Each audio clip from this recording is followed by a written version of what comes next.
పెళ్ళై చాలా కాలం అవుతుంది, పిల్లలు లేరు, ఎందుకు కలగట్లేదో తెలియట్లేదు, ఏ టెస్టులు చేయించుకోవాలి, ఎక్కడ చూపించుకోవాలి, ఎక్కడ ప్రాబ్లం ఉంది అనేది తెలియట్లేదా?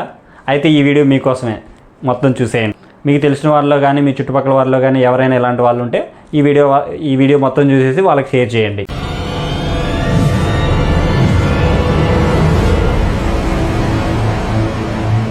అందరికీ నమస్తే, నేను మీ Govind. Welcome to our channel. ఈరోజు పెళ్ళయిన తర్వాత ప్రెగ్నెన్సీ రావట్లేదు అని ఎదురు చూస్తున్న వారి కోసం, అసలు ఎందుకు రావట్లేదంటే మనం ఏం చేయాలి, ఏ టెస్టులు చేయించుకోవాలి, ఎక్కడ ప్రాబ్లం ఉందో ఎలా తెలుసుకోవాలి అనేది ఈ వీడియోలో వివరిస్తాను. వీడియో మొత్తం చూడండి. ప్రెగ్నెన్సీ కోసం గుళ్ళు గోపురాలు తిరుగుతున్నారా? గట్లకి పుట్లకి మొక్కుతున్నారా? బాబాలకి స్వామీజీలకి ముడుపులు అందిస్తున్నారా? హోమాలు యాగాలు చేస్తున్నారా? ఎంతో డబ్బు ఖర్చు పెట్టి ప్రార్థన చేస్తూ ఎంతో డబ్బు ఖర్చు పెడుతున్నారా? ప్రాబ్లం ఎక్కడ ఉందో తెలియట్లేదా? ఏం అవసరం లేదు, ఇవన్నీ తిరగవసరం లేదు, ఇవన్నీ అవసరం లేదు. ఈ వీడియో పూర్తిగా చూడండి, ఏం చేయాలో మీకే అర్థమవుతుంది.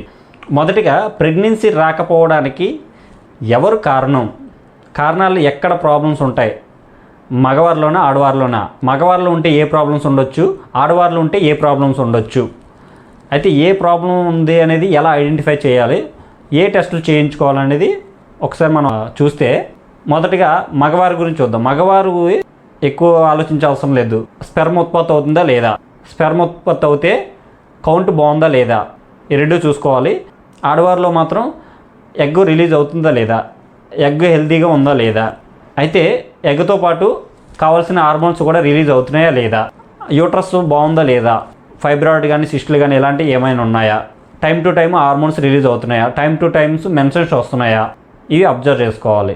అయితే ఆడవారి విషయానికి వస్తే ఏ టెస్టులు చేయించుకోవాలంటే, ఆడవారు ముందుగా మనకి నెలసరి కరెక్ట్గా టైం టు టైము పీరియడ్స్ కరెక్ట్గా టైంకి వస్తున్నాయా లేదా మొదటగా చూసుకోవాలి. అయితే తర్వాత అల్ట్రాసౌండ్ స్కానింగు చేయించుకోవాలి. ఆ తర్వాత ఫాలిక్యులర్ స్టడీ అని ఒకటి ఉంటుంది, అది చేయించుకోవాలి నీడైతే, అవసరమైతే. ఎందుకు అంటే ఎగ్ ఎప్పుడు రిలీజ్ అవుతుంది, ఫాలికల్స్ ఎప్పుడు రిలీజ్ అవుతున్నాయి అనేది అందులో తెలుస్తుంది. ఇంకా అవసరం అనుకుంటే హెచ్ఎస్జి అని ఒకటి ఉంటుంది, ఎక్స్రే తీస్తారు, అది ఆ టెస్ట్ కూడా చేయించుకోవాలంటే ఎవరికైనా ట్యూబ్స్ అంటే ఓవరీస్కి యూట్రస్కి మధ్యలో కనెక్టింగ్లో ఉండే ట్యూబ్స్ ఏమైనా బ్లాక్ అయినాయా లేదా అనేది తెలుసుకోవాలంటే హెచ్ఎస్జి టెస్ట్ చేయించుకోవాలి. దీనితో పాటు కొన్ని హార్మోన్ టెస్టులు ఉంటాయి, అవి చేయించుకోవాలి. FSH follicle stimulating hormone, LH serum prolactin, thyroid function test అంటే T3 T4 TSH, oestrogen, progesterone, అలాగే ముఖ్యంగా AMH. ఈ టెస్టులన్నీ చేయించుకుంటే ఎక్కడ ప్రాబ్లం ఉందో మీకే తెలిసిపోద్ది. ఒకవేళ ఎగ్ రిలీజ్లో ప్రాబ్లం ఉంటే ఏ హార్మోన్స్లో ప్రాబ్లం ఉన్నా ఎగ్ రిలీజ్లో ప్రాబ్లం ఉంటుంది, అవి పీరియడ్స్లో తేడా వస్తుంది. సో ఎగ్ రిలీజ్ అవుతుందంటే ఎగ్ హెల్తీగా ఉందా లేదా ఫాలిక్యులర్ స్టడీలో తెలుస్తుంది. లేదు యూట్రస్ బాగుందా లేదా, ఓవరీస్ బాగున్నాయా లేదా, ట్యూబ్లు బాగున్నాయా లేదా అది తెలుసుకొని అల్ట్రాసౌండ్ స్కాన్లో తెలుస్తుంది. ఓకే, ఎక్కడ ప్రాబ్లం ఐడెంటిఫై అయితే ఆ ప్రాబ్లం మీరు గైనకాలజిస్ట్ని కన్సల్ట్ చేస్తే ఆ ప్రాబ్లంకి సరైన ట్రీట్మెంట్ అందుతుంది. అంతేగాని మీరు ఆ గుడికి వెళ్తే వస్తుంది, ఈ స్వామీజీ ఇచ్చిన అట్టుపండు తింటే వస్తుంది, ఈ స్వామీజీ గుళ్ళో పడుకుంటే వస్తుంది, ఇలాంటి మూఢనమ్మకాలు మానేయండి. ముందు పిల్లలు పుట్టట్లేదంటే ఫస్ట్ ప్రాబ్లం ఎక్కడుంది, మనం అన్నీ సక్రమంగా చేసుకుంటున్నాం, అంతా బాగానే ఉంది, మగవారికి ఎజక్యులేషన్ ప్రాబ్లం లేదు అనుకున్నప్పుడు ఫ్రీక్వెంట్గా కలుస్తున్నాం అయినా కానీ రావట్లేదు అనుకుంటే ఎక్కడ ప్రాబ్లం ఉందో ఐడెంటిఫై చేసుకోండి. చేసుకున్న తర్వాత ఐడెంటిఫై చేసిన తర్వాత సరైన ట్రీట్మెంట్ తీసుకుంటే ఆటోమేటిక్గా మీకు ఛాన్సెస్ ఉంటాయి, ఖచ్చితంగా ఉంటాయి. అదే మగవారికి అయితే కనుక CD స్క్రోటం అని ఒక స్కాన్ చేస్తారు. కలర్ డాప్లర్ స్క్రోటం అంటే టెస్టికల్స్కి బ్లడ్ సప్లై ఎలా ఉంది, స్పెర్మ్ ప్రొడక్షన్ ఎలా ఉంది అనేది చూస్తారు, అదొకటి చేయించుకోవాలి. హార్మోన్స్లో థైరాయిడ్ హార్మోన్ ప్లస్ టెస్టోస్టెరాన్ చేయించుకోవాలి.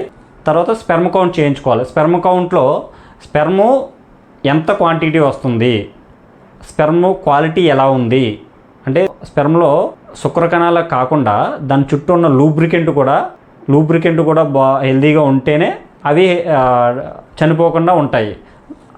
అందుకే స్పెర్మ్ హెల్తీగా ఉందా లేదా, క్వాలిటీగా ఉందా లేదా చూడాలి. తర్వాత కౌంట్ ఎంత ఉంది, ఇది మెయిన్.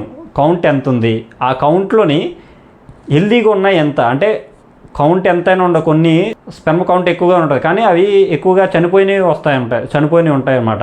స్పెర్మ్ అనేది సింగిల్ సెల్ ఇలాగే ఉండాలి, అంటే హెడ్ టెయిల్. కొన్ని కణాలు ఎలా ఉంటాయంటే డబుల్ హెడ్తో సింగిల్ టెయిల్తో ఉంటాయి, అది పనిచేయవు. కొన్ని కణాలు ఎలా ఉంటాయంటే సింగిల్ హెడ్తో డబుల్ టెయిల్స్తో ఉంటాయి, అవి పనిచేయవు. కొన్ని చనిపోయి ఉంటాయి, అవి పనిచేయవు. సో కౌంట్ ఎలా ఉంది, వాటి హెల్దీనెస్ ఎలా ఉంది అనేది ఖచ్చితంగా అవసరం. వాటిని బట్టే ప్రెగ్నెన్సీ వచ్చే ఛాన్సెస్ ఉంటాయి.